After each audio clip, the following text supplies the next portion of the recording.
कोई भी सफर कभी खत्म नहीं होता। या तो रास्ता बदल जाता है या फिर वास्ता ही खत्म हो जाता है। दोस्तों, आज मैं आपको भगवान श्री कृष्ण के द्वारा दी गई 5 ऐसी बातों के बारे में बताऊंगा जिससे आपकी जिंदगी और भी आसान हो जाएगी और आपके मन में चल रहे सारे सवाल के उत्तर मिल जाएंगे। श्री कृष्ण कहते हैं, लोग क्या कहेंगे इस बारे में विचार करके ही कार्य करने चाहिए। ये गीता का सबसे क्रांतिकारी संदेश है, क्योंकि आज के मोटिवेशनल स्पीकर कहते हैं कि लोग क्या कहेंगे इसकी परवाह मत करो, लोगों का तो काम है कहना। लेकिन जो दुनिया के सबसे बड़े मोटिवेशनल स्पीकर हैं, यानी कि स्वयं श्री कृष्ण, जब महाभारत में अर्जुन कहते हैं कि माधव, ये सब मेरे चाचा ताऊ हैं, मेरे गुरु हैं, मैं इनको नहीं मार सकता, मैं युद्ध नहीं करूंगा, तो श्री कृष्ण कहते हैं, हे पार्थ, मन की इस दुर्बलता को त्याग दो, नपुंसकता को प्राप्त मत हो, गांडीव उठाओ और युद्ध करो, क्योंकि अगर तुम इस युद्ध भूमि में आकर युद्ध नहीं लड़ोगे तो लोग तुम्हें युगों युगों तक कायर और डरपोक कहेंगे। तो श्री कृष्ण यहाँ अर्जुन से कह रहे हैं कि अगर युद्ध नहीं करोगे तो दुनिया तुम्हें कायर कहेगी। इससे आप खुद समझ सकते हैं कि लोग क्या कहेंगे।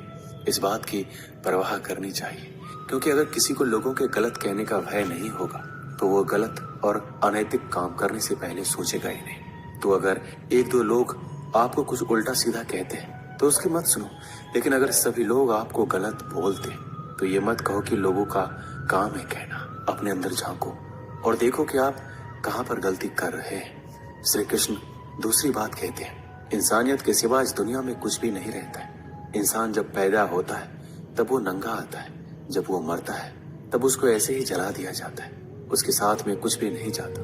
जिंदगी में आपको जो कुछ भी यहाँ आने पर मिला है वह आपके आने से पहले किसी और का था, और जब आप यहाँ से चले जाओगे तो किसी और का हो जाएगा।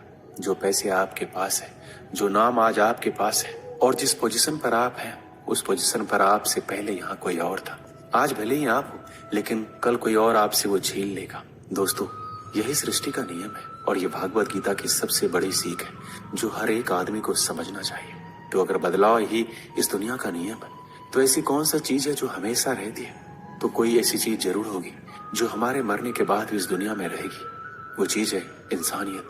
सबसे पहले आप एक अच्छे इंसान बनिए। हर एक मनुष्य उस परमात्मा का अंश है और हम सीधे तौर पर उस परमात्मा से जुड़े हुए हैं। दोस्तों, हमारी आत्मा कभी गलत नहीं हो सकती, पर हम शरीर के सुखों के लिए गलत कर्मों को करने में लग जाते हैं और उनका नतीजा भी गलत होता है। आज हमारे पास जो कुछ भी है, चाहे हमारा प्यार हो, कोई रिश्ता या फिर पैसा या नाम हो, वो सब हमसे एक न एक दिन छिन जाएगा या दूर चला जाएगा। यही सृष्टि का नियम है। जो कल किसी और का था आज आपका है, लेकिन जो आज आपका है वो आने वाले दिनों के बाद किसी और का हो जाएगा। इसलिए किसी भी चीज का अहंकार ना करें और हर एक व्यक्ति के साथ आदर के साथ पेश आए। श्री कृष्ण तीसरी बात कहते हैं कि कर्म करो, फल की इच्छा मत करो। मनुष्य कर्मों के बंधन से बंधा हुआ है। हम एक क्षण भी बिना कर्म किए नहीं रह सकते। जब हम सोते हैं तब भी हमारा मन काम करता है। मनुष्य कभी कर्म किए बिना नहीं रह सकता, लेकिन अगर जीवन में तरक्की करनी है तो मनुष्य को निष्काम भावना के साथ अपना कर्म करते जाना चाहिए। फल की कोई भी इच्छा नहीं रखना चाहिए। ज्यादातर लोग जब कोई काम करते हैं तो हमेशा इस भावना के साथ करते हैं कि इस कार्य को करने से मुझे भविष्य में कुछ लाभ मिलेगा कि नहीं। लेकिन श्री कृष्ण कहते हैं, फल की इच्छा रखने में इंसान में कामुकता बढ़ती है और वो इंद्रियों के अधीन हो जाता है। इसलिए हमें कर्मयोग के सिद्धांत का अनुसरण करना चाहिए। कर्मयोग यानी बिना फल की इच्छा किए कर्म करना चाहिए। बिना इच्छा के कर्म करने का एक फायदा ये भी होता है कि आप काम पर ज्यादा ध्यान दे पाते हैं। श्री कृष्ण चौथी बात बताते हैं, लड़ाई से डरने वाले मिट जाते हैं। जिंदगी एक उत्सव है, संघर्ष नहीं।